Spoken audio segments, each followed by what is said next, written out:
Hello, everybody. Scott Golden here with the Pro Wrestling Logic YouTube channel and the Raw report for the 11th of July, 2022. Raw continues to be a miserable show, but we cover it anyway because it's the longest running episodic wrestling junk fest on the air today.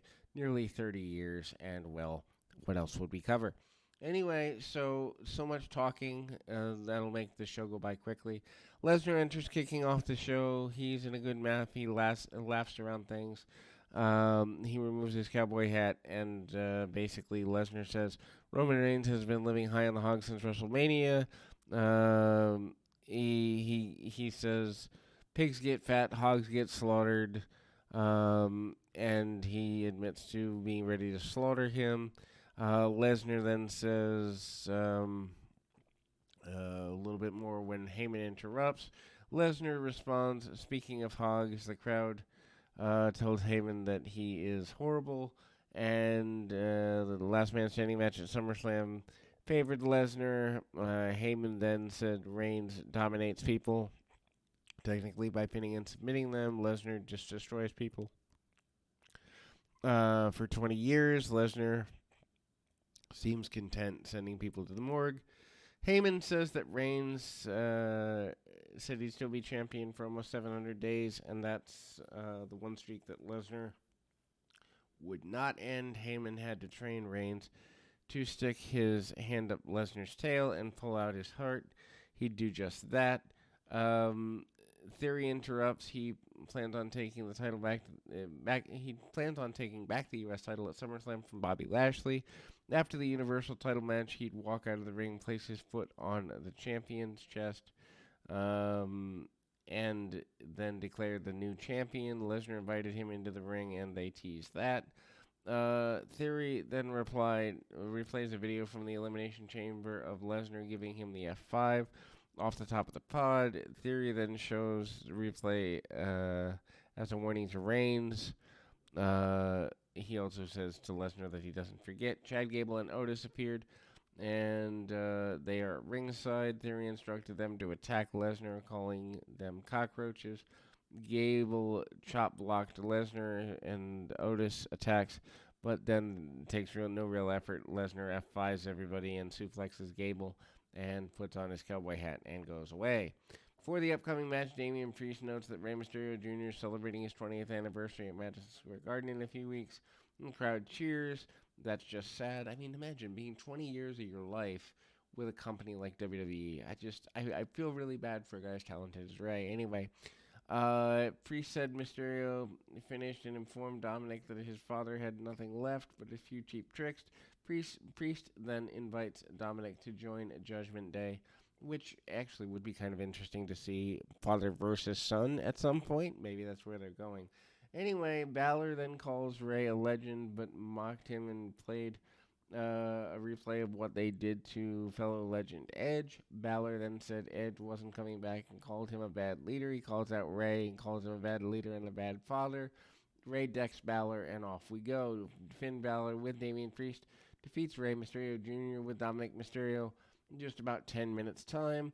Match begins during the break because we don't care about wrestling. Balor then is already in control. Balor teases the Three Amigos, and that draws boos from the fans, clipping the leg of Mysterio in the process. Back from the break, Rey brings Balor down from the top with a beautiful Rana before hitting the 619. Balor dodges that, hits a frog splash moments before Rey applies a near fall. Balor uses a headlock elbow drop for a near fall, and then coup de grace for the pinfall, and he gets the victory. Then we go to Becky Lynch cutting a promo. Lynch enters and cuts a promo, standing on the announcer's tables, upset about not winning Money in the Bank. She said Liv Morgan winning the match and winning the title was like winning the lottery for her. Lynch shouldn't have to win the lottery because of how hard she's worked, and she shouldn't have been in a multi-woman match, she claims. Lynch didn't care who won the match tonight. She'd win the title at SummerSlam, and she throws the mic away. I mean, a good way to kill time, but not exactly a match that needs to be here. We go then to a match that went way too long as Carmella defeats Bianca Belair via countout Belair retains the women's championship 11:43. There's no reason this needs to be 12 minutes. Anyway, Belair slams Carmella into the announce table, and they go to break. Carmella's in control after the commercial break. Carmella tries a second high cross body, but Belair catches her and then suplexes her. Carmella reverses. Glam slam into a roll up for a near fall. Belair then hits the Glam slam, but Carmella gets the knees up. Carmella then tries escaping after an attempt at the KOD and then hits a clothesline spinebuster for a near fall. Does Belair. Carmella tries to escape the ring. Carmella then takes things to the outside and shoves Bianca Belair into the ring post, and Carmella celebrates with the title even though she can't win the title on a countout. Crowd is not into this because, well, Carmella isn't that great, and Belair should be in a better program. I will be back in 2 shakes of a lamb's tail as I need to answer my phone, but ultimately, we'll be back with more right after this. And ultimately, Raw is one of those things where you can easily miss the show and not need to worry about it. And again, we kind of keep going through the Monday Night Raw run. Raw continues here with certainly what ends up being a very, I guess you'd say kind of indirect run at just filling time. And I think that's what Monday Night Raw and to a lesser degree many wrestling programs have become. Filling television time, quantity over quality, because that's what it is. We then move to a cryptic video playing, which a lot of people are debating who it can be and where that is. Miz TV with Ciampa comes out. Miz asks Ciampa for reasoning behind his recent attacks on Raw. Ciampa then wanted all eyes on him. Miz rambles on a bit about nothingness and then talks about Logan Paul coming to SummerSlam. Miz is in denial once again, asks Paul to retract his statements about not wanting to deal with the Miz anymore. AJ Styles interrupts. He tells Miz to shut up. Styles says Ciampa was there to do Miz's dirty work. He then asks about a reference to Miz's tiny, endowments. Ezekiel enters. Ezekiel introduced himself to Styles for the first time and recalls Elias' past matches against him. Ezekiel also noticed that Elias, through Miz, had tiny, endowments. And then this was originally supposed to be a handicap match, but turned into a tag team match that literally is throwaway.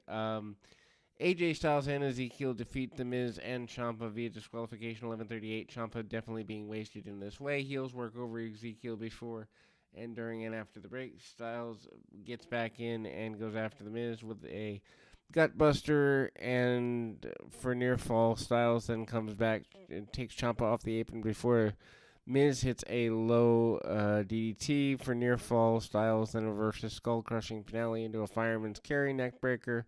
Ciampa then breaks it up, and Ezekiel sends Ciampa from the ring before Miz drops Ezekiel with a drop kick. Styles then puts Miz in the calf crusher, but Ciampa breaks up the cover for a second time. He then nails Styles, and the referee calls for DQ. And yes, we've gone countout and DQ back-to-back matches. Riddle and Bobby Lashley have a meeting in the back about their upcoming tag team match. Riddle also wants to watch Stranger Things with Lashley because he gets scared when he sees Bensa, and then Lashley tells him he'd already watched the Stranger Things. Lashley gives him a fist bump before walking away. Then another throwaway match, Alexa Bliss and Asuka defeat Doudrop and Nikki Ash for 12. Bliss picks up pinfall win over Nikki after DDT. At least they're friends, so the chemistry was there a little bit. Announcers played up the importance of the match given the women's tag team title situation, which I don't think anyone ever cared about those belts, and talking about it without having a plan doesn't help that.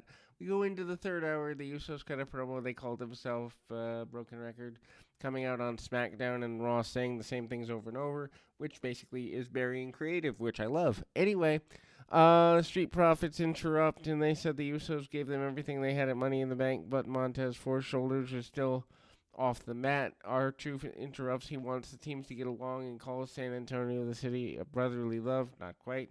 He called himself a tag team counselor. Again, not quite. The Usos then told him to leave unless he's wearing a referee shirt under his T-shirt. Truth then does appreciate that. He asked San Antonio if they want to see this fight, and then almost an MVP interrupt. MVP says he's watching in the back and thought almost would make a great referee. Almost wanted to be in the match to even the odds. The Usos are good with that. Street Profits asked Truth if he wants to be in the match. Then we go to a 6-man tag team match just to kill time. Tag team champions Usos and almost with MVP defeated Street Profits and R-Truth 11:32. Ford and Dawkins each hit dives onto the Usos. Truth tries 1-2, but he gets caught and dropped by almost ahead of the commercial break. Ford then makes a hot tag and hits a blockbuster.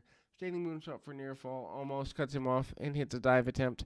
Street Profits teamed up and drive him into the post. Profits then give Jimmy an electric chair backdrop elbow combo. Jay breaks up the cover. Truth then tries John Cena's comeback, but almost drives him into the steel steps. Dawkins runs wild, almost makes a blind tag, and gives him a tree slam for the pinfall win. Basically, just there to fill TV time, and that's honestly what wrestling is these days. There is no story behind these shows. I understand having to do a bunch of television makes it harder, but come on, you've got 200 people under contract. At least have a point to what you're doing. Anyway, Kevin Patrick interviews Seth Rollins and cuts promo on Riddle. Riddle is warned that when you play with fire, you're going to get burned. Just ask Cody Rhodes. Theory shows up and asked him for advice on cashing in Money in the Bank. Rollins said he came to the right place. They go off together. And basically, so for the next 17, 18 minutes, we have entrances. We waste time, and it's just really sad. U.S. champion Bobby Lashley and Riddle defeat Rollins and Theory, 13:51. Lashley gives Rollins and Theory a flatliner DDT combo, looking amazing. Rollins then tries to dive, but Lashley catches him, drives him into the ring post. Riddle gives Theory a penalty kick. Dolph Ziggler's music hit, and he comes out. He's in a suit. Graves exclaimed he's back when most people didn't know he was gone. And then Ziggler returns right ahead of Money in the Bank, but I guess we forget that. Anyhow, so back for the break, Rollins gives Riddle a reverse superplex for 2 count. Rollins then remains in control. Riddle fights back. Pele kick. Theory tags in and tries his rolling drop kick. Riddle catches him in a submission. Theory fights back, goes after Riddle. Lashley goes wild on Rollins before giving Theory a chokeslam. Rollins gives Lashley a bunch of forearms. Riddle then tags in and gives Theory a power slam. Draping DDT sets up the RKO, but Rollins pulls Theory from the ring. Lashley then spears Rollins through the barricade in a spot we've seen 10 million times before.